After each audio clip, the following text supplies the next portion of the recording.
my friend Sriman Patodia, Sri Srikant, and friends, young Indians who have gathered from different parts of the country for the Young Indians Southern Regional Summit.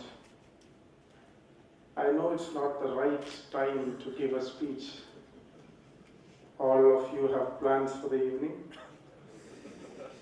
Many of you are going back to your own places. And of course, some of you would be definitely enjoying the backwaters. And I'm inviting you to my constituency to be a part of, as also the tourists to Kochi.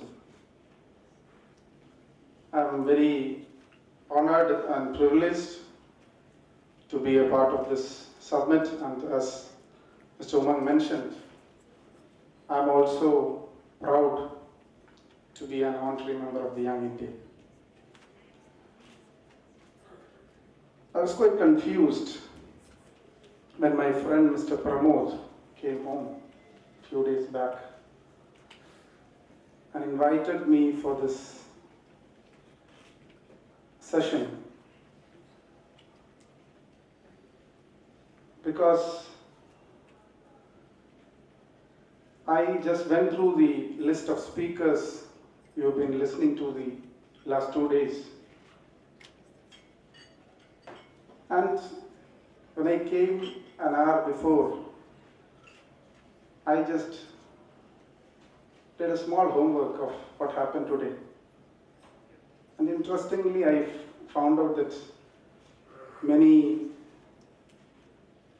tycoons spoke before you.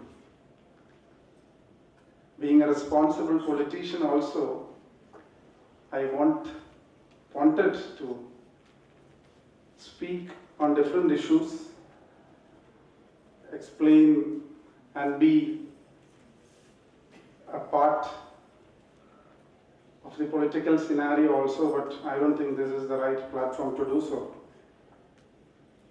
So I was very, as I said, very confused why I was invited.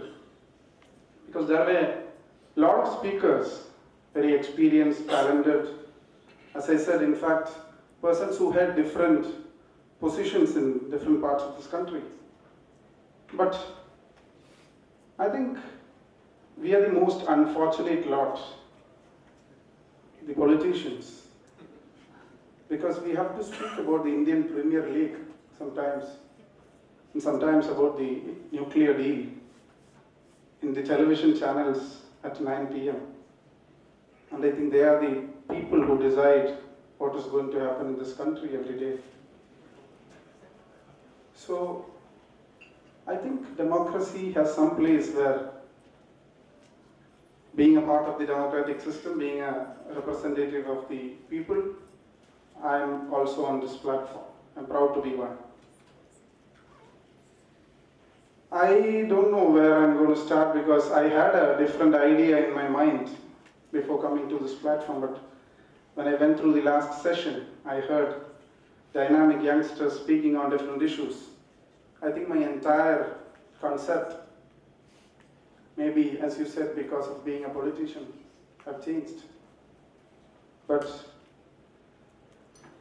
there are certain facts while criticizing, while being a part, while taking part in discussions, we should understand. I'm young and I too have a dream, said Rajiv Gandhi, the late Honorable Prime Minister of India.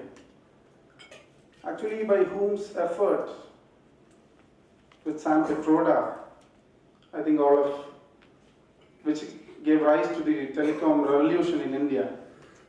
I think that's the reason why we all are using mobile phones right now. And when we talk about the percentage of people, about the commissions having 65% of people in this country earn less than 20 days a rupee, 20 days less than 20 rupees a day. We should understand how many mobile phones does we carry. The people of India have the different brands of mobiles which see India as a huge market.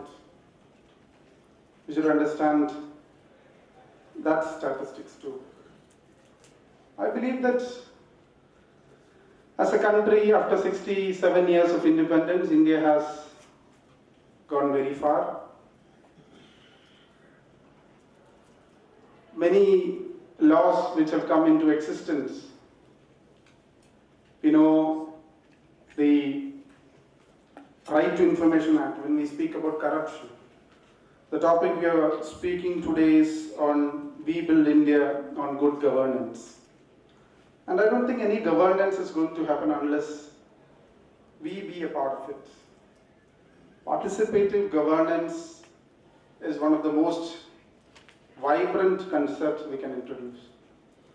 And I think that the Right to Information Act, which is one of the biggest revolution happened in the history of India, is the biggest tool which we can use against corruption. The corruption widely discussed, the 2G scam we are discussing, I think was brought out by a journalist, of course a Malayali journalist, was, I think, on the basis of RTI.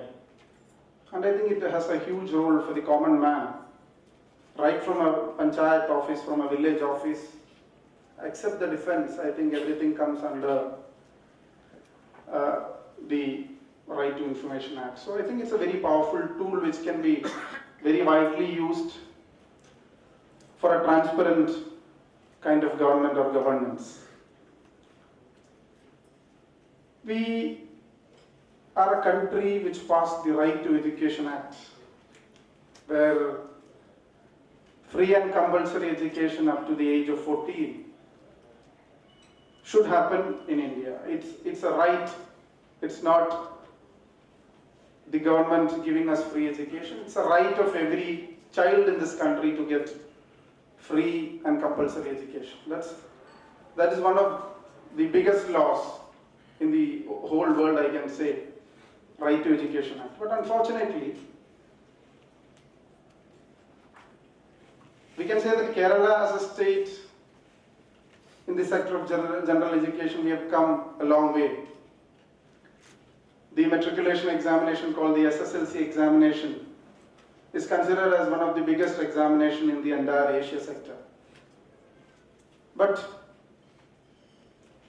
when we look at the higher education sector, or when we see when Kerala goes into a public platform, a law entrance, a competitive examination, I don't think Kerala is able to perform the very right way it has to. So the qualitative education sector is being widely discussed in the state. So we are a state of 100% literacy. We are a state of, said to be the state of 100% illiterate state. And so the right to education doesn't have a major role to play in Kerala. But I don't think, even though this law has been implemented, if you see North India, I was fortunate enough to travel across this country, being the president of the National Students' Union of India. In the Naxal areas, in the tribal areas, in the northeastern sector of this country. And I've seen many cultures across my life, and I think that even though this law is staying in our country, a Dalit boy in UP or Bihar, or a poor man in UP or Bihar does not get the right of education or the equal right a child is getting in Kerala. The right opportunity at the right time actually has a major role to play. I'm speaking on the educational sector mainly because this is the right thing. This is something which has to happen in a country. Unless and until we cannot provide education, I don't think we can justify ourselves. The higher education sector, we very well know that only 13% of our country has access to the university education system. We all are very fortunate enough to get admitted in good schools, study in good colleges, get good degrees, get good foreign education system. There lacks a lot of things in our present educational scenario in India. We have a closed system of education.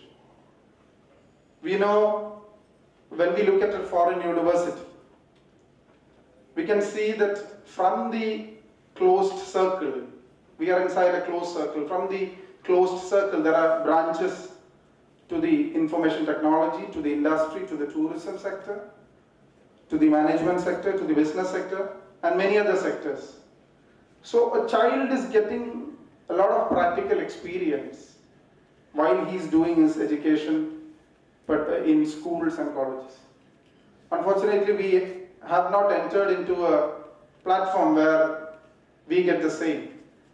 And it is a time where the government has to think, not only the state governments, but the central government, where the curriculum reformation has to happen in time, which I am also equally responsible for, where the syllabuses, outdated syllabuses which we study, has to change every 3 or 4 years, when education is something where information, as mentioned earlier, is globally accessible.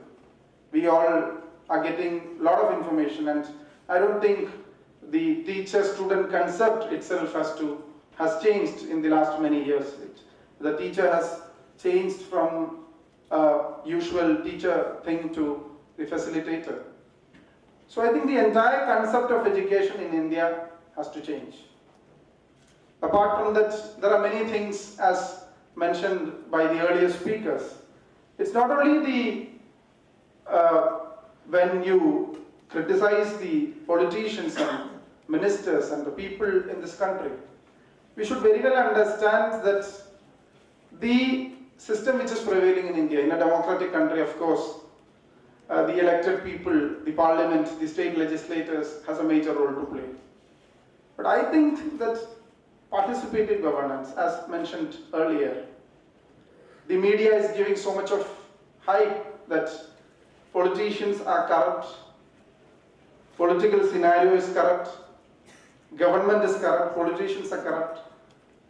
Making statements, of course, there are corrupt people, there are corrupt governments, there are people doing corruption individually and as a group in many different states and in this country. But you cannot say that every politician in this country is corrupt or the political parties are corrupt. I think it is a time where not only by criticizing, by taking part in the political process of this country, you can be a part of the system.